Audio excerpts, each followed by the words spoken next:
പത്രോസിന്റെ ലേഖനം ഭാവികരമായ പ്രത്യാശയെ കുറിക്കുക. യോഹന്നാന്റെ ലേഖനം ഇങ്ങനെ പ്രത്യാശയുള്ളവർ സ്നേഹിച്ചോണം, അന്യോന്യം. മിണ്ടാതെയും കൈ കൊടുക്കാതെയും ഒന്നും പോകരുത്, സ്നേഹിക്കണമെന്ന്. ഒരു സഭയിലാ കൂടുന്നത്, കൈ കൊടുക്കുകയില്ല, മിണ്ടുകയില്ല, ചില വീട്ടിൽ പ്രാർത്ഥന വെച്ചാൽ പോവുകയില്ല. വലിയ ബുദ്ധിമുട്ടാണ്. സ്തോത്രം. സ്നേഹിക്കണം, സ്നേഹിക്കണം. സ്നേഹം ചീർക്കുന്നില്ല, അയോഗ്യമായിട്ടൊന്നും നടക്കുന്നില്ല. എന്നോട് പറഞ്ഞു ഒന്നും പറയരുതെന്ന്, അതുകൊണ്ട് കോളാമ്പിയുള്ളതുകൊണ്ടൊന്നും മിണ്ടുന്നില്ല. അപ്പൊ ശ്രദ്ധിക്കുക, സ്നേഹിക്കണം തമ്മിൽ തമ്മിൽ. അതാണ് യോഹന്നാന്റെ ലേഖനമെല്ലാം നമുക്ക് ഉപദേശം തരുന്നത്. യൂദായുടെ ലേഖനം പഠിപ്പിക്കുന്നത് ഈ വിധത്തിൽ നിന്നാൽ നമ്മളെ വീടാതെ വണ്ണം സൂക്ഷിക്കുന്നൊരു ദൈവമുണ്ട്. സ്തോത്രം. വീടാതെ വണ്ണം നമ്മളെ സൂക്ഷിക്കുന്നൊരു ദൈവം. അങ്ങനെ വീടാതെ വണ്ണം സൂക്ഷിച്ച് വെളിപ്പാട് പുസ്തകം ഒറ്റ വാക്ക് പറഞ്ഞാൽ നിത്യതയിൽ എത്തിക്കും. അതെ. അപ്പൊ ഈ ലേഖനങ്ങളെല്ലാം ഉപദേശപരമായ വിഷയങ്ങളാണ്. നമ്മൾ ഇന്ന് രാത്രി എബ്രായ ലേഖനത്തിൽ നിന്ന് വാക്യം വായിച്ചിരിക്കുന്നത്. അതെ, നിങ്ങൾക്കറിയാം, പുതിയ നിയമത്തിലെ 21 ലേഖനങ്ങളിൽ ഏതാണ്ട് 14 ലേഖനം പൗലൂസിനാൽ എഴുതപ്പെട്ട ലേഖനമാണ്. അതിൽ 13 ലേഖനം ഉറപ്പിച്ചും തറപ്പിച്ചും പറയാം. ഒരു ലേഖനം അല്പ തർക്കവും വാദവും ഉണ്ട്. എങ്കിലും ലേഖനം നന്നായി പഠിക്കുന്ന പ്രിയപ്പെട്ടവർക്ക് മനസ്സിലാകും ഇത് പൗലോസ് തന്നെ എഴുതിയ ലേഖനമാണ്.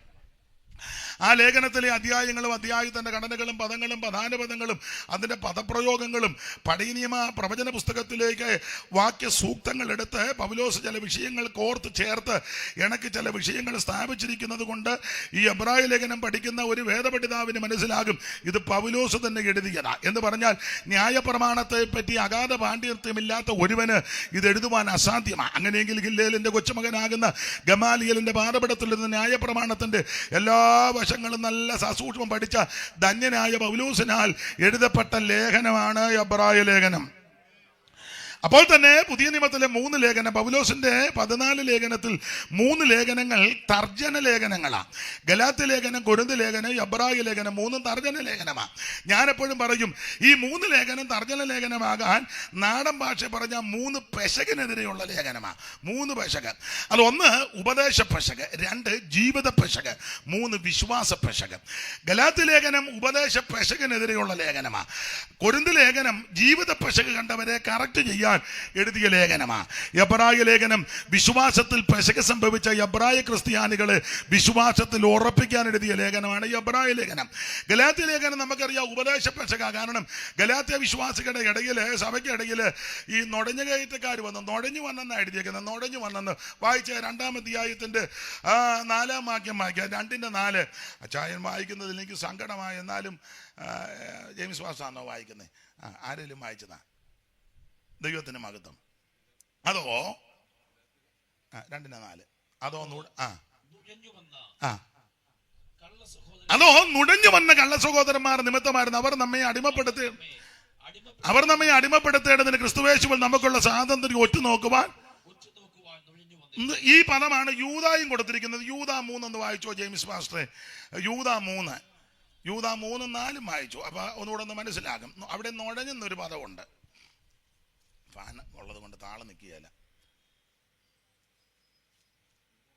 യൂദാ 3.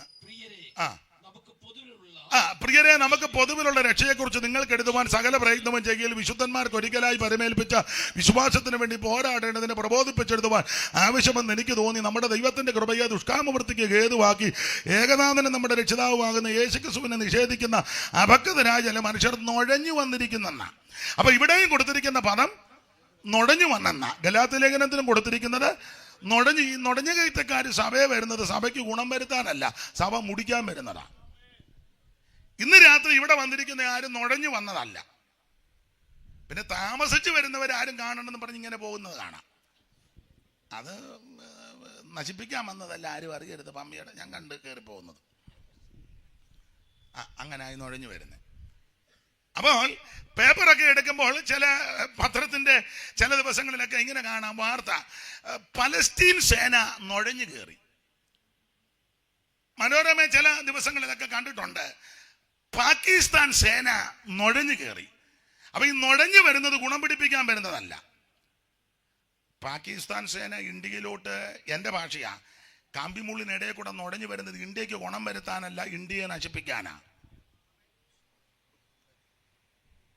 ഈ അന്തസ്സായിട്ട് വരിക എന്ന് ഇന്ത്യ ഗേറ്റിൽ കൂടെ വന്ന് അതിൻ്റെ ചുമതലപ്പെട്ടവരെ അറിയിച്ച് അതിൻ്റെ സല്യൂട്ടുമൊക്കെ സ്വീകരിച്ച്, അതല്ലേ അതിൻ്റെ മര്യാദ. അതാ മര്യാദ.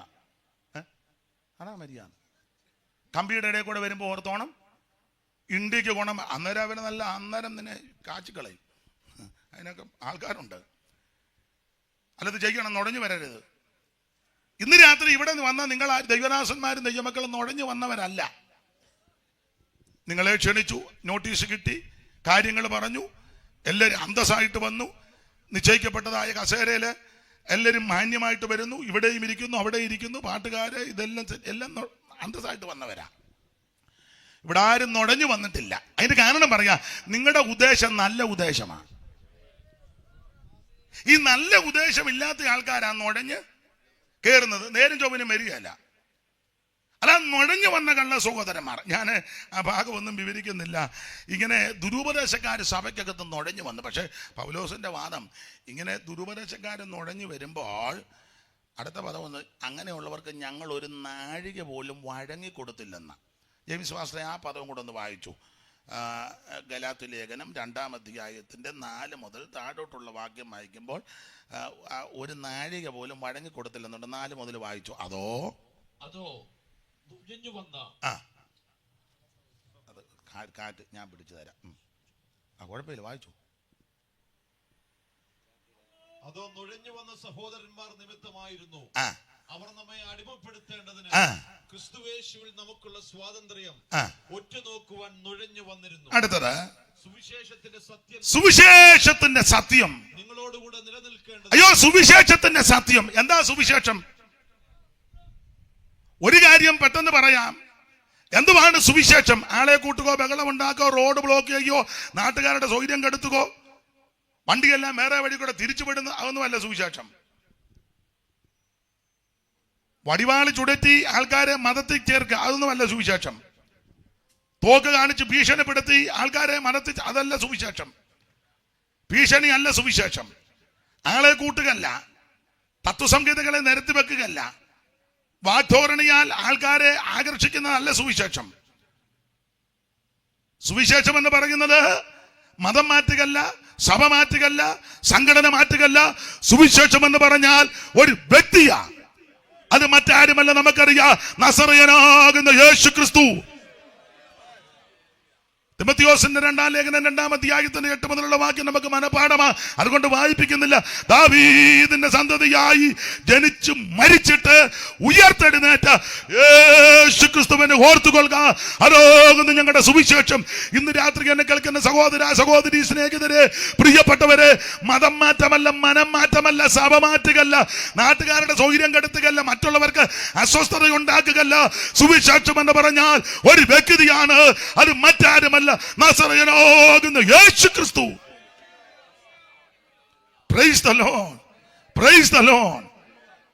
കന്യാസൂനുമായി ഈ ഭൂമിയിൽ അവതരിച്ച നസറയനാകുന്ന യേശു ക്രിസ്തു കന്യകാസൂതനായി ധരയിൽ വന്നുദിച്ച ധന്യനിമ്മാനുവേൽ ഇവൻ താനേ. കന്യകാസൂതനായി ധരയിൽ വന്നുദിച്ച ധന്യനിമ്മാനുവേൽ ഇവൻ താനേ.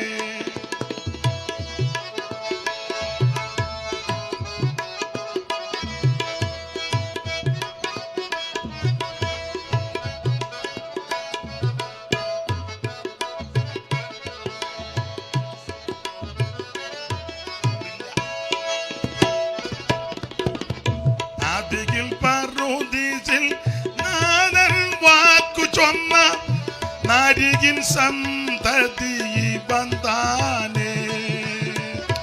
ആദികിൽ പറുദീസിൽ നാഥൻ വാക്കു ചൊന്ന നാരികിൻ സന്തതി ബന്ധാനേ. ഇവനെ ഇവനെ ഇവനെ ഇവനെ ക്രിസ്തേശു രക്ഷകൻ ഇവൻ താനേ. ഇവനെ ഇവനെ ഇവനെ ഇവനെ ക്രിസ്തേശു രക്ഷകൻ ഇവൻ താനേ. അപ്പൊ ശ്രദ്ധിക്കുക, സുവിശേഷം എന്ന് പറയുന്നത് ഒരു വ്യക്തിയാണ്. അത് മറ്റാരുമല്ല, നസറായനാകുന്ന യേശു ക്രിസ്തു. ഓടിച്ചെന്നിട്ട് കാര്യം പറയാം. എന്നോട് സുനിൽ മാസ്റ്റർ പറഞ്ഞു, അച്ഛാ അതൊക്കെ പറയണേന്ന് പറഞ്ഞു. എന്നോട് എന്നിട്ട് ഇറക്കി പറഞ്ഞിട്ടില്ല, അവിടെ പ്രസംഗിച്ചത് ഒന്നുകൂടെ, എന്നാ പിന്നെ ഒന്നുകൂടി ഇരിക്കട്ടെ. അല്ല, പുള്ളിനെ അനുസരിക്കണമല്ലോ. ദൈവത്തിന് മഹത്വം. എന്താണ് സുവിശേഷം? യേശു ക്രിസ്തു. എന്തിനായി സുവിശേഷം? സകല മനുഷ്യരും രക്ഷപ്പെടാൻ. തീത്തോസിന്റെ ലേഖനം 2-ാം അധ്യായത്തിന്റെ 11 മുതൽ പഠിക്കുമ്പോൾ സകല മനുഷ്യർക്കും രക്ഷാകരമായ ദൈവകൃപ ഉദിച്ചുവല്ലോ.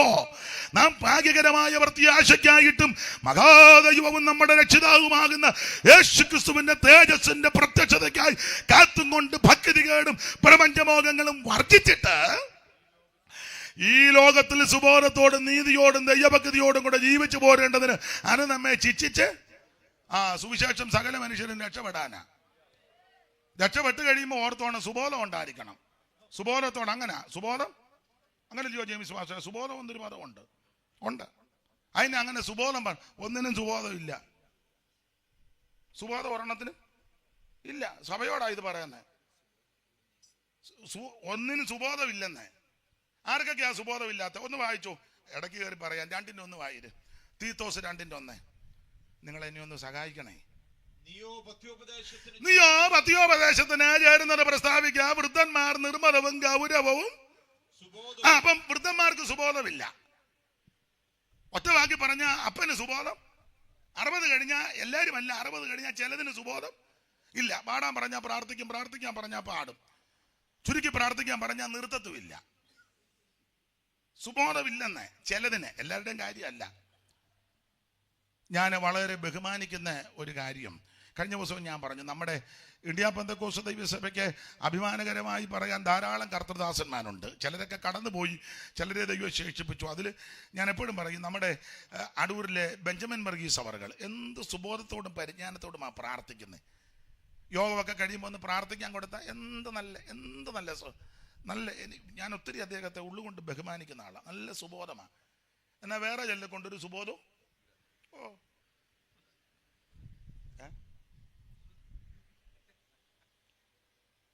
ഒരാളെ പണ്ട് അടക്കത്തിന് വിളിച്ചു. പുള്ളിയോട് പറഞ്ഞ് പുള്ളി അടക്കാണ്ട് വേറൊരാളടക്കാൻ. അപ്പോൾ പുള്ളി പ്രാർത്ഥിച്ചു. കഴിഞ്ഞ ദിവസം ഞാൻ പറഞ്ഞു, പ്രാർത്ഥിച്ചു. സുബോധമില്ലാത്ത പ്രാർത്ഥനയാണ്. ഞാൻ പേര് മാറ്റിയാ പറഞ്ഞത്, ആ പേരൊന്നുമല്ല. എന്തിനാ വെറുതെ അലോഗ്യം ഉണ്ടാക്കുന്നത്. അപ്പം അടക്കാൻ വേറൊരാളെ വിളിച്ചു. പുള്ളി ആ സെൻട്രൽ പാസ്റ്റ് പുള്ളിയെ കൊണ്ട് അടക്കിച്ചില്ല. എന്തോ അവർ തമ്മിലുള്ള. അപ്പോൾ പുള്ളി പ്രാർത്ഥിച്ചു, കർത്താവേ, ജോയിക്കുട്ടിയുടെ ശവസംസ്കാര ശുശ്രൂഷ ഞാനാണ് ചെയ്യേണ്ടിയിരുന്നത്.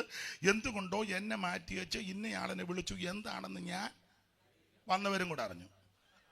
അങ്ങനെയുണ്ട്. സുബോധമില്ല. എന്നാ ചെയ്യാനാ? സെൻട്രൽ പാസ്സാണ് പറഞ്ഞിട്ടൊന്നും കൊടുത്ത ജിപ്പായിട്ടോ വല്ലതും സുബോധം വരുമോ? അപ്പം വന്നവരും കൂടെ അറിഞ്ഞ്, മറ്റേത് അവർ വീട്ടുകാർ മാത്രമേ അറിഞ്ഞുള്ളൂ. വേറൊരു ഓർഡിനേഷൻ ശുശ്രൂഷയിൽ ഞാനും ഉണ്ടായിരുന്നു. ഈ കക്ഷി തന്നെ എഴുന്നേറ്റ് പറഞ്ഞു, ഇപ്പോൾ ഓർഡിനേഷൻ ലഭിക്കേണ്ട ദൈവദാസന്മാരുടെ തലയിൽ കൈവച്ച് പ്രാർത്ഥിക്കും. അപ്പോൾ പേര് വിളിച്ചു. ഓരോരുത്തരുടെ പേര് പറഞ്ഞു. മുൻപ് പ്രസ്പെക്ടറിയിൽ അംഗമായിരുന്നത് ഇപ്പോൾ അല്ലാത്തതുമായ ഇന്നയാളും കൂടെ. അത് നാട്ടുകാരറിഞ്ഞു. പുള്ളി നേരത്തെ ആയിരുന്നെന്നും ഇപ്പോൾ ഒന്നും അല്ലെന്നും. എന്നാ ചെയ്യാനാ? അപ്പോൾ വൃദ്ധന്മാർക്ക് സുബോധം വേണം. നീയോ പത്യോപദേശത്തിന് ചേരുന്നത് പ്രസ്താവിക്കുക. വൃദ്ധന്മാർ നിർമ്മലവും ഗൗരവവും സുബോധമുള്ളവരായിരിക്കണം. 60 കഴിഞ്ഞാൽ ചിലർക്ക് സുബോധമില്ല. ചിലക്ക് പിന്നെ പ്രായമായി കഴിയുമ്പോൾ അസ്വസ്ഥതയാ. അവർ പിന്നെ ഒഴിവ് കഴിയുവാ പറയുന്നത്. പണ്ട് ഒരാളെ അങ്ങോട്ട് വിളിച്ചല്ലോ, യെരുശലേമിലോട്ട് വരാൻ. പുള്ളി പറഞ്ഞു, എനിക്കിപ്പം വയ്യാന്ന് പറഞ്ഞു. 80 കഴിഞ്ഞെന്ന്. ആ വാക്യം ഒന്ന് വായിച്ചേര്. ശാമുവേലിന്റെ 2-ാം പുസ്തകം 19-ാം അധ്യായത്തിന്റെ 31 മുതൽ വായിച്ചേ. വിഷയമല്ലെങ്കിലും പെട്ടെന്ന് ഓർമ്മ വന്നത് കൊണ്ട്. ശമൂവേലിന്റെ 2-ാം പുസ്തകം കണ്ണിക തുടങ്ങുന്നിടത്ത് അവിടെ വലതുവശത്ത് ഗിലിയാദിനായ ബർസില്ലായും രൊഗേലീമിൽ നിന്ന് രാജാവിനെ യോർദാൻ അക്കരെ. അടുത്തത് ബർസില്ലായോ 80 വയസ്സുള്ള ഒരു വല്യപ്പന പ്രായമായി. പിന്നെ രാജാവ് മഹനീമിൽ പാർത്തിരുന്ന കാലത്ത് ഈ പുള്ളിയാ കൊണ്ട് ഭക്ഷണ പദാർത്ഥം എല്ലാം കൊണ്ട് കൊടുത്തത് അല്ലേ? പുള്ളി കാശുകാരനാ. പുള്ളിക്ക് കാശ് കൊണ്ട് കൊടുക്കാനും അറിയാറ്. നമുക്ക് കാശുണ്ട്, പക്ഷെ കൊടുക്കാൻ അറിയത്തില്ല. ചിലക്ക് കൊടുക്കാൻ അറിയാൻ കാശുമില്ല. രണ്ടും ഉള്ളവരും ഉണ്ട്. പുള്ളിക്ക് ഇത് രണ്ടും ഉണ്ടെന്നുള്ളതാ. അവൻ മഹാധനികനായിരുന്നു രാജാവ്. അപ്പൊ ഇവൻ മകനെയും ഈ പാർത്ത കാലത്ത് ഈ പുള്ളി കൊണ്ട് ഭക്ഷണ പദാർത്ഥങ്ങൾ കൊടുത്തത് എന്തൊക്കെയാ? 17:27 വായിച്ചേ. പുറകോട്ട് വേണ്ട ചേച്ചി. 17:27 കൊടുത്തത് തന്നെ എന്തൊക്കെയാന്ന്? 17:27 അമ്മോന്യരുടെ രബായിൽ നിന്ന് നാഹാശിന്റെ മകൻ ശോബി, ലോദബാരിൽ നിന്ന് അമ്മിയേലിന്റെ മകൻ മാഖീർ, രഗേലിമിൽ നിന്ന് ഗിലെയാദ്യൻ ബർസില്ലായി. അപ്പോൾ ദാവീദ് മഹനയീമിൽ ചെന്നപ്പോൾ, മഹനയീമിൽ എത്തിയപ്പോൾ അമ്മോന്യരുടെ രബ്ബയിൽ നിന്ന് നാഹാശിന്റെ മകൻ ശോബി, ലോദബാരിൽ നിന്ന് അമ്മിയേലിന്റെ മകൻ മാഖീർ, രഗേലിമിൽ നിന്ന് ഗിലെയാദിനായ ബർസില്ലായി എന്നിവർ കിടക്കകളും കിണ്ണങ്ങളും മൺപാത്രങ്ങളും ദാവീദിനും കൂടുകള ജനത്തിനും ഭക്ഷിപ്പാൻ കോതമ്പ്, യവം, മാവ്, മലര്, അമരക്ക, പയറ്, പരിപ്പ്, തേന്, വെണ്ണ, ആട്, പശുവിൻ പാൽക്കട്ട എന്നിവയും കൊണ്ടുവന്ന് കൊടുത്തു. ജനം മരുഭൂമിയിൽ വിശുദ്ധം ദാഹിച്ചു മരിക്കുമല്ലോ എന്ന് ഇതെല്ലാം കൊണ്ട് കൊടുത്തു. ഈ കൊടുത്ത വ്യക്തി ദാവീദ് തിരിച്ചു വന്നപ്പോൾ യോർദാൻ കടക്കാൻ പുള്ളിയും വന്നു. അതാണ് 19:31. ഗിലെയാദിനായ ബർസില്ലായും രൊഗേമിൽ നിന്ന് ദാവീദിനെ യോർദാനക്കര കടക്കുവാൻ വന്നു. ബർസില്ലായോ 80 വയസ്സുള്ള വയോധികനായിരുന്നു. ദാവീദ് മഹനയീമിൽ പാർത്തിരുന്ന കാലത്ത് ഈ പുള്ളിയായിരുന്നു ഭക്ഷണ പദാർത്ഥങ്ങൾ കൊണ്ട് കൊടുത്തത്. ദാവീദ് അവനോട്, നീ എന്നോട് കൂടെ യെരൂശലേമിലേക്ക് ഒന്നുകൂടെ വായിച്ചോ. ദാവീദ് അവനോട് രാജാവ് ബർസില്ലായോട് എന്നോടുകൂടെ പോരുക, ഞാൻ നിന്നെ യെരൂശലേമിൽ എന്റെ അടുക്കൽ പാർപ്പിച്ച് രക്ഷിക്കുമെന്ന് പറഞ്ഞെടുത്തത്. ഉടനെ ബർസില്ലായി ഉഴപ്പുക. ബർസില്ലായി രാജാവിനോട് പറഞ്ഞത്, ഞാൻ എന്തിനാ ഇപ്പൊ രക്ഷിക്കപ്പെടുന്നേ? ഞങ്ങളൊക്കെ രക്ഷിക്കപ്പെട്ടതാ. എപ്പം? തോമാസിലേക്ക് വന്നില്ലായിരുന്നു. എവിടെ? യോടി കൊടുങ്ങല്ലൂര്. അന്ന് ഞങ്ങളുടെ വല്യപ്പൻ ഒരാളൊരിക്കൽ അടുത്ത കാലത്ത് ഇപ്പം ഞങ്ങൾ കൊടുങ്ങല്ലൂരിൽ നിന്ന് വന്നതാണ്. അപ്പം വേറൊരു പറഞ്ഞത് കമ്മിറ്റി കൂടിയപ്പം ഭാഷ കേട്ടപ്പം മനസ്സിലായെന്ന് പറഞ്ഞു. കമ്മിറ്റി കൂടിയപ്പോഴേ ഞങ്ങൾക്ക് പിടി കിട്ടി. അവിടുന്ന് തന്നെ ദൈവത്തെ കൊടുങ്ങല്ലൂരാന്നിനി. അതിൻ്റെ ഒരു ശാഖ എന്നെ വർത്താനം കേട്ടപ്പോഴേ മനസ്സിലായി. അപ്പൊ ഇവര് ഒഴുകഴി പറയുക, ഞാനെന്തിനാ ഇനി യെരൂശലേമിലോട്ട് വരുന്നേ? എനിക്കിപ്പോ 80 വയസ്സുണ്ടെന്ന്. അങ്ങനല്ലയോ? വായിച്ചേ. അല്ല 80 ഒന്നൊരു കണക്ക്. എനിക്കിപ്പോ 80 വയസ്സുണ്ട്. 80. ഞാനിനി എത്ര നാള് ജീവിച്ചിരിക്കും? അടുത്തത് നല്ലതും ആകാത്തതും ഇപ്പൊ തിരിച്ചറിയാൻ പറ്റുന്നില്ല. സംഗീത ഭക്ഷണപാനങ്ങളുടെ സ്വാദും ഇപ്പം വലിയ ടേസ്റ്റ് ഒന്നുമില്ല. പിന്നെ സംഗീതക്കാരുടെയും സംഗീതക്കാർത്തികളുടെയും സ്വരം എനിക്കിനി കേട്ട് രസിക്കാമോ? ഇപ്പൊ രസിക്കാനൊന്നും പറ്റുന്നില്ല. ഇങ്ങനെ വന്നിരിക്കുന്നുള്ള ഇടയ്ക്കിടയ്ക്ക് ഉറക്കം തൂങ്ങുന്നുണ്ട്. രസിക്കുന്നൊന്നുമില്ല. ഇതിൽ തന്നെ രസിക്കണമെന്ന് അത് പറ്റുന്നില്ല. അടുത്ത വാക്യമായിരുന്നു, യജമാനായ രാജാവിന് ഭാരമായി തീരുന്നത് എന്തിന്? ഈ പൊട്ടത്തരമൊക്കെ വിളിച്ചു പറയാതിരിക്കണ്ടേ? എനിക്കിപ്പോ 80 വയസ്സുണ്ടെന്ന് വയ്യെന്ന് ഒഴിവുകഴി പറയുക. രാജഭൃത്യന്റെ മകന്റെ കല്യാണത്തിന് വിളിച്ചപ്പോഴും വിളിച്ചവരല്ല ഒഴിവുകഴിയാ പറഞ്ഞത്. ഒരുത്തനെ നിലം മേടിച്ചു, ഒരുത്തനെ കാളയുടെ പുറകെ പോയി, ഒരുത്തന്റെ കല്യാണം. സാറ് ഒരു വരി എഴുതി, ഒഴികഴി ഓരോ തരം പറഞ്ഞൊരു നേരം ഒരുത്തന് നിലത്തിനായി മനസ്സിൽ വിചാരം. ഒഴികഴി ഓരോ തരം പറഞ്ഞൊരു നേരം ഒരുത്തനു നിലത്തിനായി മനസ്സിൽ വിചാരം. നിജ സ്ത്രീയിൽ ലയിക്കയാൽ ഒരുത്തനു സാരം. മുടക്കുണ്ട് കാളകളാൽ അപരനു പാരം. നിജ സ്ത്രീയിൽ ലയിക്കയാൽ പാരം. മുടക്കുണ്ടു കാളകളാൽ അപരനു പാരം. രാജാൽ മജ വിരുന്നതിൽ വിവരം. രാജാ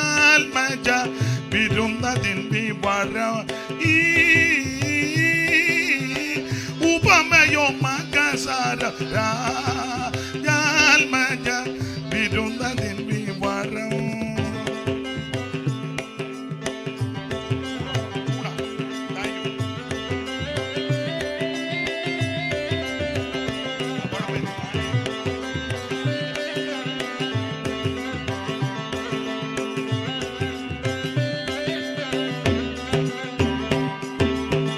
വൃത്യരാമനെ വരിഞ്ഞു കെട്ടി വൈരം തേടി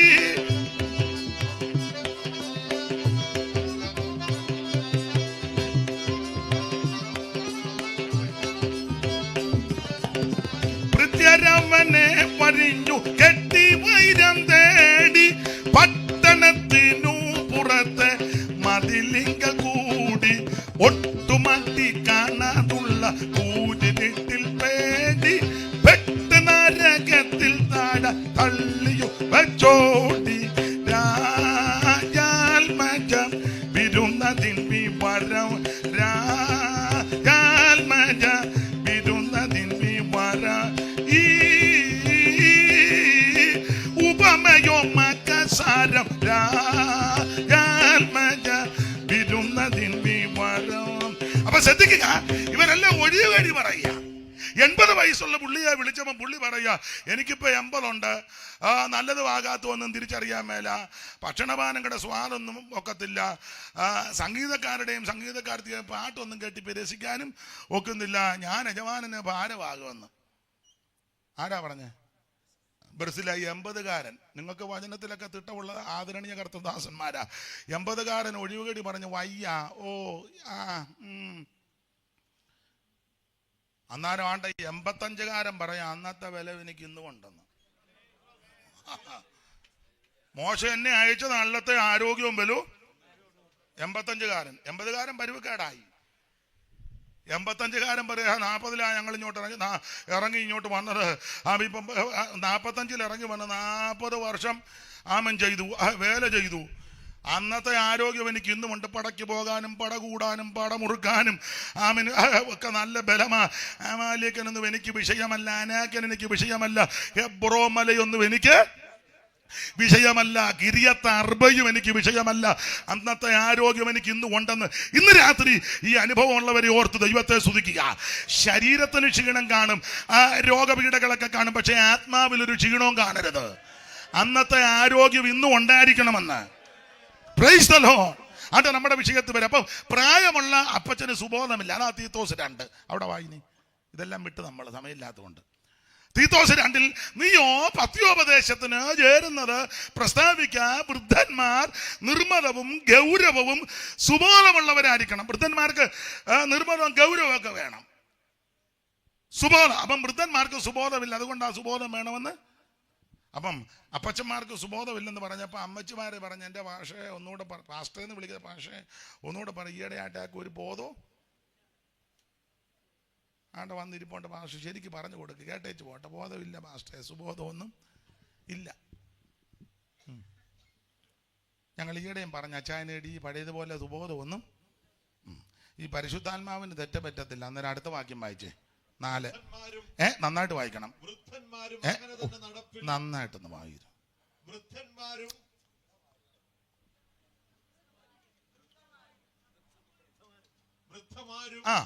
വൃദ്ധമാരും ഒരു ചെറിയ കുനിപ്പിന്റെ കാണാനൊക്കത്തില്ല, അതുകൊണ്ടാ.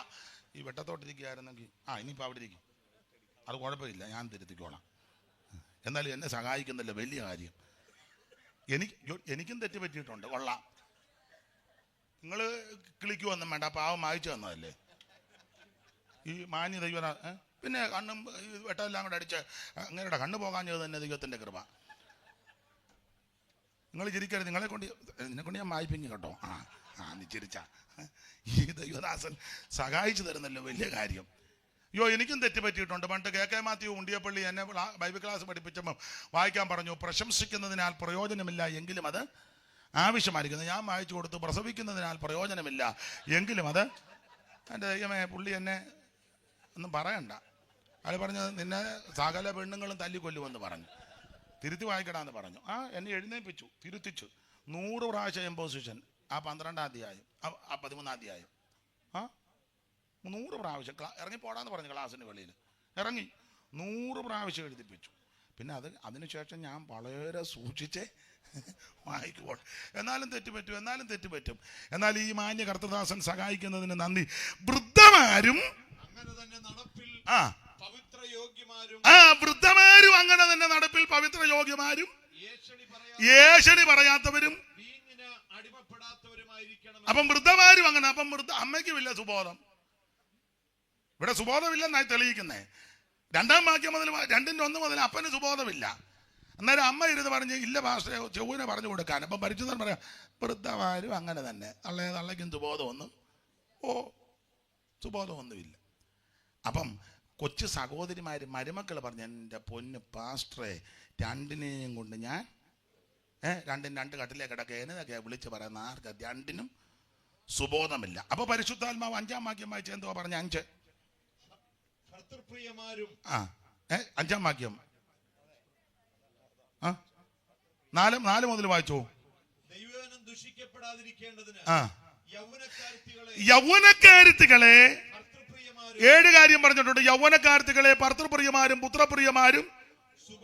അപ്പൊ യൗവനക്കാരത്തിക്കും സുബോധമില്ല. എങ്ങനുണ്ട്? ചുരുക്കി പറഞ്ഞ അപ്പനും സുബോധമില്ല, അമ്മയ്ക്കും സുബോധമില്ല. അപ്പൊ കൊച്ചു സഹോദരിമാർ പറഞ്ഞ 2-നുമില്ല. അപ്പൊ പരിചിതം പറയാ നിനക്കുമില്ല. യൗവനക്കാരത്തികളെ ഭർത്തൃപ്രിയമാരും പുത്രപ്രിയമാരും സുബോധമുള്ളവരും ഭാനുവൃത്യമുള്ളവരും വീട്ടുകാര്യം നോക്കുന്നവരും ഭർത്താവിന് ദയവുള്ളവരും ഭർത്താവിന് കീഴ്പ്പെടുന്നവരും ആയിരിക്കാൻ ശീലിപ്പിക്കേണ്ടതിന്. അപ്പോൾ അപ്പന് സുബോധമില്ല, അമ്മയ്ക്കും സുബോധമില്ല, യൗവനക്കാരത്തിക്കും സുബോധമില്ല. വിവരിക്കുന്നില്ല ഞാൻ, ചരിത്രവും സംഭവമൊക്കെ ഒത്തിരി പറയണം, നേരമില്ല. അപ്പൊ സഹോദരന്മാര് പറഞ്ഞ എൻ്റെ പൊന്ന് പാസ്റ്ററെ അച്ചായനുമില്ല, അമ്മയ്ക്കുമില്ല, അവക്കും ഒട്ടുമില്ല. അപ്പൊ 6-ാം വാക്യം വായിര്. അപ്പൊ യൗവനക്കാർക്കും ചുരുക്കി പറഞ്ഞ ഇവിടെ ഒരെണ്ണത്തിന് അപ്പനും സുബോധമില്ല, അമ്മയ്ക്കും സുബോധമില്ല, സഹോദരിക്കുമില്ല, സഹോദരനും ഇല്ല. അപ്പൊ നിങ്ങൾക്കൊരു ചിന്ത ഉപദേശിമാർക്കുണ്ടോന്ന്? ഒട്ടുമില്ല. തെളിയിക്കാം. അപ്പോസ്തല പ്രവൃത്തി 12:10 വായിച്ചു. അറിവുള്ള വാക്യമല്ലേ ഇവിടെ ഈ ഭാഗത്താ. അവർ 1-ാം കാവലും രണ്ടാമത്തേതും കടന്ന് പട്ടണത്തിൽ ചെല്ലുന്ന ഇരുമ്പുവാതിക്കലെത്തി. അതവർക്ക് സ്വതവേ തുറന്നു. അവർ പുറത്തിറങ്ങി ഒരു തെരുവ് കടന്നു. ഉടനെ ദൂതൻ അവനെ വിട്ടുപോയി. അതിന് മേലുണ്ട് പത്രോസിന് സുബോധം. സഭയുടെ പോപ്പ പുള്ളിക്കും ബോധമില്ല. ചുരുക്കി പറഞ്ഞാൽ ഇവിടെ ആർക്കും സുബോധമൊന്നും ഇല്ല. അപ്പന് സുബോധമില്ല, അമ്മയ്ക്കില്ല, സഹോദരിക്കില്ല, സഹോദരനില്ല, പോപ്പിനുമില്ല. പത്രോസേ പുള്ളിയുടെ അല്ല താക്കോല്, പുള്ളിക്ക് താക്കോലുമായിട്ട് നടക്കുന്നതല്ലാതെ ബോധമൊന്നും ഇല്ല. അതുകൊണ്ടാ പൗലോസ് 2:11 തീത്തോസ് പറഞ്ഞിരിക്കുന്നത് അവൻ സുബോധത്തോടെ വേണം ഈ ഭൂമിക്ക് ജീവിക്കുവാൻ. അത് നമ്മുടെ വിഷയത്ത് വരാ. ഭക്തികേടും പ്രപഞ്ചമോഹങ്ങളും വർജിച്ചിട്ട് ഈ ലോകത്തിൽ സുബോധത്തോടും നീതിയോടും ദൈവഭക്തിയോടും കൂടെ ജീവിച്ചു പോരേണ്ടതിന് അത് നമ്മെ ശിക്ഷിച്ചു വളർത്തുന്നു. നമ്മുടെ വിഷയത്തിൽ വരാം. എന്താണ് സുവിശേഷം? സുവിശേഷം യേശുക്രിസ്തു.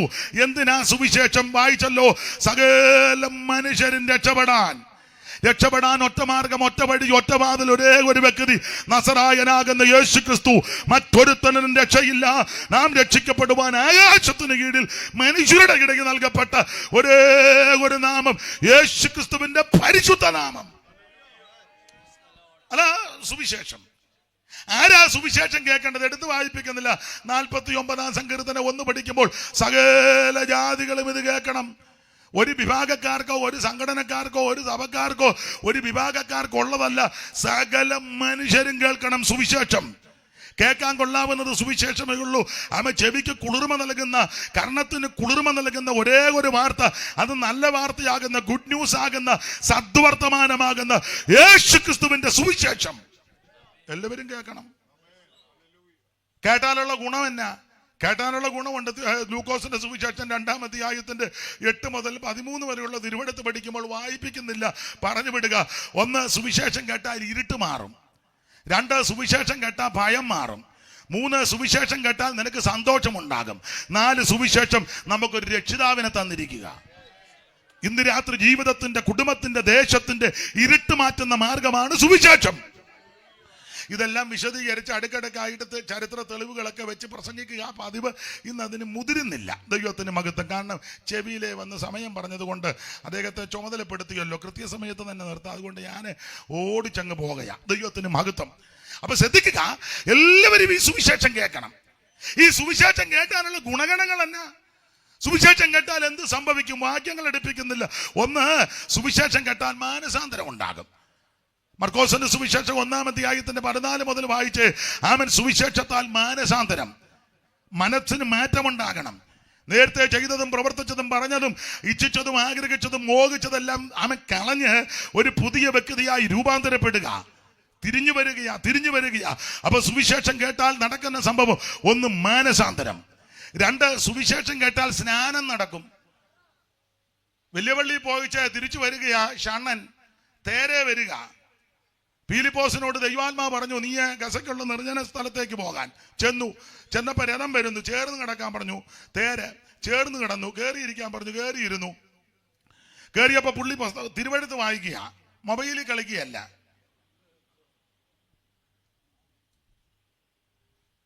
യോഗത്തിന് വന്ന് മൊബൈലിൽ തോണ്ടുകയും മാന്തുകയും കളിക്കുന്ന ആൾക്കാരുണ്ട്, ഒത്തിരി ഉണ്ട്. സ്റ്റേജിൽ ഇരുന്ന് ഫോൺ ചെയ്യുന്ന ആൾക്കാരെ ഞാൻ കണ്ടിട്ടുണ്ട്, ഉപദേശിമാരിൽ തന്നെ. യോഗം നടക്കുകയാണ്, എന്തിന് ഇത്ര വിഷമിച്ച് വരുന്നു? പിന്നെ പന്ത് കളിയാണ് ഇവിടെ നടക്കുന്നത്. ഇന്നലെ ഞാൻ എവിടെയോ പ്രസംഗിച്ചപ്പം ഞങ്ങളുടെ സഭയിൽ ഒരാൾ വന്നു, 12:45 പുള്ളിക്ക് കോള് വന്നു. ഞാൻ പറഞ്ഞു, ഏതോ പൊട്ടനാ വിളിച്ചേക്കുന്നത്, അവൻ അറിയത്തില്ല സഭായോഗം. പെന്തിക്കോസുകാരേലും ആ സമയത്ത് സാധാരണ വിളിക്കുമോ? അത്യാവശ്യമാണെങ്കിൽ കുഴപ്പമില്ല, അത്യാവശ്യമൊന്നുമല്ല. എവിടാന്ന്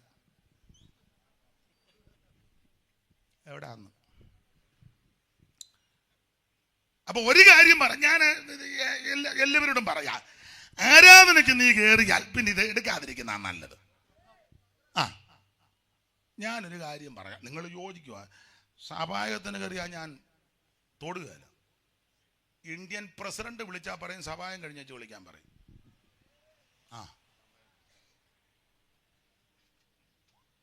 സഭായകമാ വലുത്. അഖിലാണ്ടങ്ങളുടെ ഉടയവന്റെ സാന്നിധ്യമാ അനുഭവിച്ചുകൊണ്ടിരിക്കുന്നത്. അതിൽ വലിയ ഏത് പുള്ളിയാ? ഒരു തരവില്ല. ആ 2 മണിക്കൂർ, ചിലടത്ത് 2 മണിക്കൂർ തന്നെ ബുദ്ധിമുട്ടിയാ, വളരെ ബുദ്ധിമുട്ടിയായിരിക്കുന്നത്. ആ സമയത്ത് ഇതൊന്ന് മാറ്റിവെക്കാൻ മേലെ. സ്തോത്രം. നിങ്ങൾ IG-യുടെ മുന്നിൽ ചെന്ന് വെച്ച് ഫോൺ ചെയ്തുകൊണ്ട് നിൽക്കുമോ? പുള്ളി വിളിച്ച് ഇങ്ങോട്ട് ഇരിക്കാൻ പറഞ്ഞോണ്ട് എന്തുകൊണ്ട് വിശേഷം? പിന്നെ വിവരം അറിയും നീ. ഈ ലോകത്തിലെ നീതിയും ന്യായവും നടത്തുന്ന നീതിന്യായ കോടതിക്കകത്ത് കയറി പറയുമോ? അങ്ങനെങ്കിൽ സ്വർഗീയ കോടതിയുടെ മുമ്പാകാൻ നിൽക്കുന്നേ. കുറച്ചു നേരം മാറ്റി വെക്കാൻ. നമ്മുടെ വിഷയമല്ല, വിട്ടേക്കാം. വെറുതെ എന്തിനാ ആലോക്യം ഉണ്ടാക്കുന്നത്? ഷണ്ണൻ തിരുവെടുത്ത് വായിച്ചോണ്ട് വരിക. തേരിനകത്ത് കയറിയ ഫിലിപ്പോസ് വെച്ച് എന്തുവാ വായിക്കുന്നേ? തിരുവെഴുത്ത ഏത് ഭാഗമാ? യെശയ്യാ പ്രവചനം. എന്തുവാ എഴുതിയേക്കുന്നേ? അറുക്കാനുള്ള ആടിനെ പോലെ. വായിക്കുന്ന ഗ്രഹിക്കുന്നോ?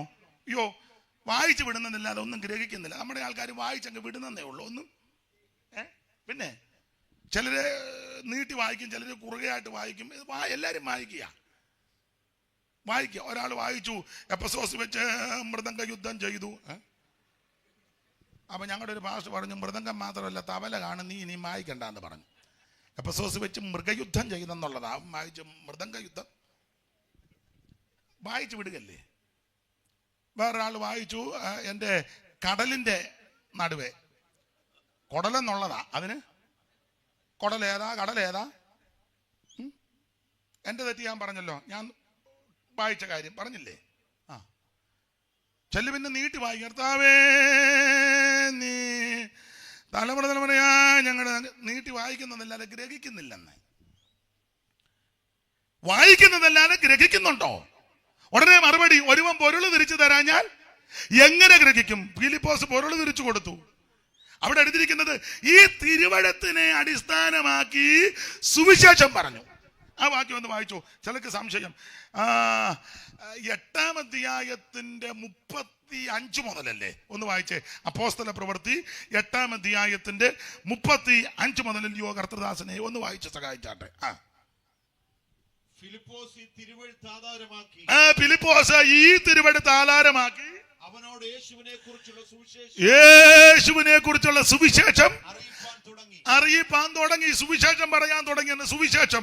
അപ്പൊ എന്തോ സംഭവിച്ചു? അടുത്തത് അങ്ങനെ ഫിലിപ്പോസ് യേശുവിനെ പറ്റി സുവിശേഷം പറഞ്ഞുകൊണ്ടിരിക്കുക. അങ്ങനെ പറഞ്ഞ് വഴി പോകുന്ന വേളയിൽ അടുത്തത് വെള്ളമുള്ള സ്ഥലത്തെത്തിയപ്പോൾ ഷണ്ണൻ ഫിലിപ്പോസിനോട് ഇതോ വെള്ളം ഞാൻ എന്ന് പറഞ്ഞാൽ ഒരു കാര്യം പറയാ, ശരിയായ സുവിശേഷം പറഞ്ഞാൽ സ്നാനവും പറയും. ഇന്ന് മിക്കയിടത്തും ശരിയായി സുവിശേഷം പറയുന്നില്ല. രക്ഷ രക്ഷ രക്ഷ ആയിക്കോട്ടെ, വേണമല്ലോ. രക്ഷ മാത്രം പറഞ്ഞാൽ സുവിശേഷമാകുകയല്ല. സുവിശേഷം ശരിക്ക് പറയുന്നുണ്ടെങ്കിൽ സ്നാനമുണ്ട്. ചില ആൾക്കാർ രക്ഷയെ പറ്റി നമ്മൾ പറഞ്ഞില്ലേ, ആ സഭയിൽ നന്നായിട്ട് സുവിശേഷം പറയുന്ന ഉപദേശമാനുണ്ട്, എന്നാ നീ സ്നാനം പറയാത്തെ? സ്നാനം പറഞ്ഞാൽ പിന്നെ ആ സഭയെ നിനക്ക് നിൽക്കാൻ ഒക്കുകയല്ല. അവർ പറയും ഈ ചേമ്പ് ഈ കലത്തി ഇനി കുഞ്ഞുകുഞ്ഞൂട്ടി വേകുകയല്ല, കുഞ്ഞുകുഞ്ഞൂട്ടി ഉപദേശി ഇനി ചാക്ക ഉപദേശി ഇനി അവറാച്ചൻ ഉപദേശി ഇനി മനസ്സിലാകാരിയാണോ? എന്നെ പൊട്ടം കളിപ്പിക്കുകയാണോ? ഉപദേശിയൊക്കെയാ. ചിലയിടത്തില്ല ഞങ്ങൾക്ക് ഉപദേശിമാരുണ്ട്. പിന്നെ പുഞ്ചമണ്ണിൽ മാമൻ ഉപദേശി, മൂത്താമ്പാക്കൽ കൊച്ചുകുഞ്ഞ് ഉപദേശി, ആശാരി ഉപദേശി ഇല്ലേ? നിങ്ങൾ കേട്ടിട്ടില്ലേ ഒന്നും? ജോർജ് ഉപദേശി, മാത്തൻ ഉപദേശി ഒക്കെ നല്ലതാ. പക്ഷേ ശരിക്കും സുവിശേഷം പറഞ്ഞാൽ സ്നാനം പറയണം. തളിക്കുന്നതുമല്ല, കുടയുന്നതുമല്ല, മെഴുക്കിയെടുക്കുന്നതുമല്ല, വെള്ളത്തിൽ മുങ്ങിയുള്ള സ്നാനം. അതാ ശരിയായ സ്നാനം. അല്ല, യേശു മാതൃക കാണിച്ചു. ഫിലിപ്പോസ് ഈ തിരുവെഴുത്ത് അടിസ്ഥാനമാക്കി യേശുവിനെ പറ്റി സുവിശേഷം അറിയിച്ചു. ശരിക്കും സുവിശേഷം അകത്തോട്ട് ചെന്നപ്പോ പുള്ളി പറഞ്ഞു എനിക്ക് സ്നാനപ്പെടണമെന്ന്. വെള്ളമുള്ളിടത്ത് അവിടെ പറഞ്ഞ് വെള്ളമൊക്കെ ഇനിയും കാണും, വെള്ളമുള്ളിടത്തെല്ലാം മുക്കാൻ പറ്റുമോ? നീ വിശ്വസിക്കുന്നു? അതാ വിഷയം. ഞാൻ വിശ്വസിക്കുന്നു എങ്കിലാകാം. അപ്പോൾ ശരിക്ക് സുവിശേഷം പറഞ്ഞാൽ സ്നാനം നടക്കും. സ്നാനം നടക്കണം. സ്നാനമോ ജഡത്തിന്റെ അഴുക്ക് കളയാനല്ല, ദൈവത്തോട് നല്ല മനസാക്ഷിക്കാ. യേശുവിനെ ധരിക്കുവാനാ, യേശുവിനോട് ചേരുവാനാ, യേശു ക്രിസ്തുവിന്റെ മരണ അടക്ക പുനരുത്ഥാനത്തോട് ഏകീഭവിക്കുന്നത് ആ സ്നാനം. ആ പെട്ടകത്തിൽ അല്പം ഞാൻ 8 പേര് വെള്ളത്തിൽ കൂടി രക്ഷ പ്രാപിച്ചു. സ്നാനത്തിന് മുൻകുറിയാ. കൊരിന്ത്യർക്കെഴുതിയ 1-ാം ലേഖനം 10-ാം അധ്യായത്തിൽ ആമേൻ അവിടെ തിരുവെഴുത്ത് പറയുകയാ, സഹോദരന്മാരെ നമ്മുടെ പിതാക്കന്മാരെല്ലാം മേഘത്തിൻ കീഴിലായിരുന്നു. അവന് മേഘത്തിൽ സമുദ്രത്തിൽ സ്നാനമേറ്റ് മോശയോട് ചേർന്നു. എല്ലാവരും ഒരേ ആത്മീയ ആഹാരം തിന്നു, എല്ലാവരും ഒരേ ആത്മീയ പാനീയം കുടിച്ചു. അവരെ അനുഗമിച്ച് ആത്മീയ പാറയുന്നല്ലോ, അവർ കുടിച്ചത് ആ പാറ ക്രിസ്തുവാ. അപ്പോൾ അവിടെ ഈ സ്നാനത്തെയാ പരാമർശിക്കുന്നത്. ശരിക്കും സുവിശേഷം പറഞ്ഞാൽ സ്നാനം നടക്കണം. രക്ഷയുടെ ദൂത് മാത്രം പറഞ്ഞാൽ പോരാ, ഇതൂടെ പറയണം. മാത്രമാണോ ശരിക്കും സുവിശേഷം പറഞ്ഞാൽ അഭിഷേകം പ്രാപിക്കും. പത്രോസ് കൊർന്നല്യോസിന്റെ വീട്ടിൽ വന്നു. തുപ്പട്ടിയൊക്കെ ദർശനം കാണിച്ച് പുള്ളിക്ക് പോകാൻ അല്പം മടിയൊക്കെ ഉള്ള ആളാ ഉണ്ട്. പുള്ളിക്ക് അങ്ങനെയൊക്കെ അസുഖങ്ങളൊക്കെ, സഭയുടെ പോപ്പാന്തിൽ ഇച്ചിരി വിളച്ചിലൊക്കെ കയ്യിൽ ഉണ്ട്. നമ്മുടെ ആൾക്കാർക്കും ഉണ്ടല്ലോ, ചില വീട്ടിൽ പ്രാർത്ഥന വെച്ചാൽ പോകുകയില്ല, ചിലർക്ക് കൈ കൊടുക്കുകയില്ല, ചിലരോട് മിണ്ടുകയില്ല, ചിലടത്ത് ഭക്ഷണം കൊടുത്താൽ കഴിക്കത്തില്ല. എന്നൊരു പ്രത്യേക ഉപവാസമൊക്കെയാ. ഇതിനകത്തും കാണും ആൾക്കാരൊക്കെ. ഇപ്പൊ പമ്മി ഇരിക്കുന്നതേ ഉള്ളൂ, കാണും. പത്രോസിനും അങ്ങനെ ചില ദീനങ്ങളൊക്കെ ഉണ്ടായിരുന്നു. കർത്താവിന് നന്നായിട്ടറിയാം, എൻ്റെ മോനെ അത് കെടുത്തിയത് നന്നായി, ഇപ്പൊ എനിക്ക് എല്ലാവരെയും കാണാം. കറണ്ട് വരാതിരിക്കട്ടെ, എനിക്കിപ്പം കാണാം. ഞാൻ കണ്ണ് ചിമ്മിയാ നിന്നത്. അപ്പൊ ശ്രദ്ധിച്ചേ, ശരിക്കും സുവിശേഷം പറയണം. അപ്പൊ പത്രോസ് പോകാൻ വിസമ്മതിക്കുമെന്ന് അറിയുന്നുണ്ട്. ആ തുപ്പട്ടിയുടെ ദർശനം കാണിച്ചു കൊടുത്തു. എന്തായാലും കൊള്ളാം. കൊർന്നല്യോസിന്റെ വീട്ടിൽ നിന്ന് ആള് വന്ന് പത്രോസ് അവരുടെ കൂടെ കൊർന്നല്യോസിന്റെ വീട്ടിൽ ചെന്ന് കൊർന്നല്യോസ് പറഞ്ഞു, വന്നത് ഉപകാരം, നീ വന്നത് ഉപകാരം, ഞങ്ങളെല്ലാം നിന്നെ നോക്കിയിരിക്കുക. പറഞ്ഞാലും അവിടെ വായിക്കുന്ന പത്രോസ് വാ തുറന്നു. അങ്ങനെ പത്രോസ് നമ്മൾ എന്ത് ചെയ്താ വാ തുറക്കുകയല്ല. ഞാൻ കണ്ടു, ഒരെണ്ണം തുറക്കുന്നില്ല. 2 കാര്യത്തിന് തുറക്കും. ഒന്ന് ഇല അവിടെ നിന്ന് പൂരിപ്പിക്കുന്ന കൊണ്ട് വലിയ സന്തോഷം. 2 കാര്യത്തിനാ. അതെ, ഇത് ഇച്ചിരി കുറയ്ക്കും എന്നെ കണ്ണങ്ങും.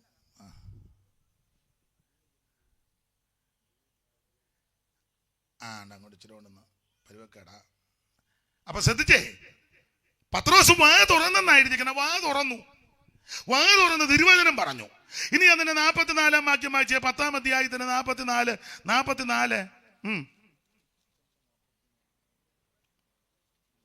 44 ഇല്ലേ? എന്നാ എനിക്ക് തെറ്റിയതാണ്. ഉണ്ടല്ലോ.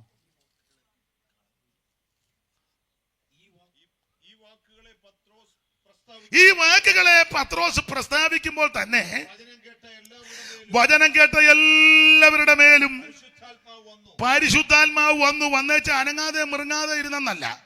പരിശുദ്ധാത്മാവ് കഴിഞ്ഞപ്പോൾ അനങ്ങുന്നുമില്ല, കൈയടിക്കുന്നുമില്ല, പാടുന്നുമില്ല, പ്രാർത്ഥിക്കുന്നില്ല, മിണ്ടുന്നുമില്ല, മൃഗലിക്കുന്നില്ല. അങ്ങനാണോ പരിശുദ്ധാത്മാവ് വന്നപ്പം? അന്യഭാഷകളിൽ സംസാരിച്ച് അതാ പരിശുദ്ധാത്മാവ് വന്ന അങ്ങനെ നടക്കും. നമ്മൾ വന്നെന്നൊക്കെയാ പറയുന്നത്. 80-ൽ വന്നതാണ്. വല്ല അനക്കം ഉണ്ടോ?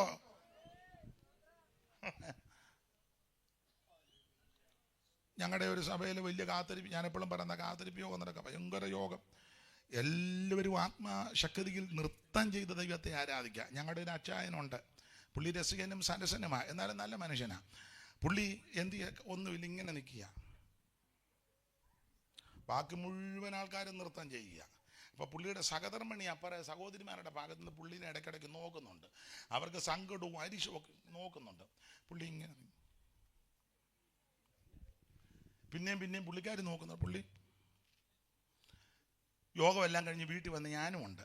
ഞങ്ങൾ സിറ്റൗട്ടിരിക്കുമ്പം പുള്ളിക്കാരി ഡ്രസ്സൊക്കെ മാറി വെച്ച് ഇങ്ങോട്ട് വന്ന് ചോദിച്ചു, എൻ്റെ അപ്പാ അത്രയോ മനുഷ്യൻ ആത്മാവിൽ നൃത്തം ചെയ്ത ആരാ? പരിശുദ്ധാത്മാവിൻ്റെ വ്യാപാരം നൃത്തം, നിങ്ങൾ മാത്രം ഇങ്ങനെ.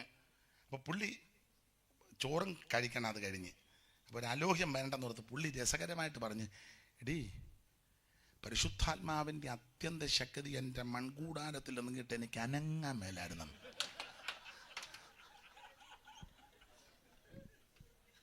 ഈ അത്യന്ത ശക്തി എൻ്റെ മൺകൂടാരത്തിൽ ഇറങ്ങിയിട്ട് എനിക്ക് അന്നാ അത് പോട്ടെ, എന്തെങ്കിലും പറയാൻ നോക്കിയിട്ട് അതും ഒക്കുന്നില്ല.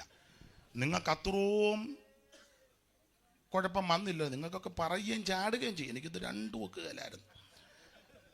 എനിക്ക് വന്നാൽ നിങ്ങൾക്കും അങ്ങനെയാണെന്ന് തോന്നുന്നു. ഈ അത്യന്ത ശക്തി വന്നിട്ട് അനങ്ങാനും മേല. ദൈവത്തിന്റെ പരിശുദ്ധാത്മാ പത്രോസ് വചനം പറഞ്ഞു, സുവിശേഷം അറിയിച്ചു, യേശുവിനെ പറ്റി പറഞ്ഞു, നസറായനാകുന്ന യേശുവിനെ പറ്റി പറഞ്ഞു. വചനം കേട്ട് എല്ലാവരുടെ മേലും പരിശുദ്ധാത്മാവ് വന്നു. പരിശുദ്ധാത്മാവ് അനങ്ങാതിരുന്നെന്നും മിണ്ടാതിരുന്നെന്നുമല്ല, അവർ അന്യഭാഷകളിൽ സംസാരിച്ച് ദൈവത്തെ മഹത്വപ്പെടുത്തി എന്ന് പറഞ്ഞാൽ ശരിക്കും സുവിശേഷം കേട്ടാൽ അഭിഷേകം പ്രാപിക്കും. ശരിക്കും സുവിശേഷം കേട്ടാൽ മാനസാന്തരം, ശരിക്കും സുവിശേഷം കേട്ടാൽ സ്നാനം, ശരിക്കും സുവിശേഷം കേട്ടാൽ അവൻ പരിശുദ്ധാത്മ നിറവ്. ഇനി വാക്യങ്ങൾ എടുക്കാനുണ്ട്. സുവിശേഷം ശരിക്കും പറഞ്ഞാൽ വേർപാട് പാലിക്കും.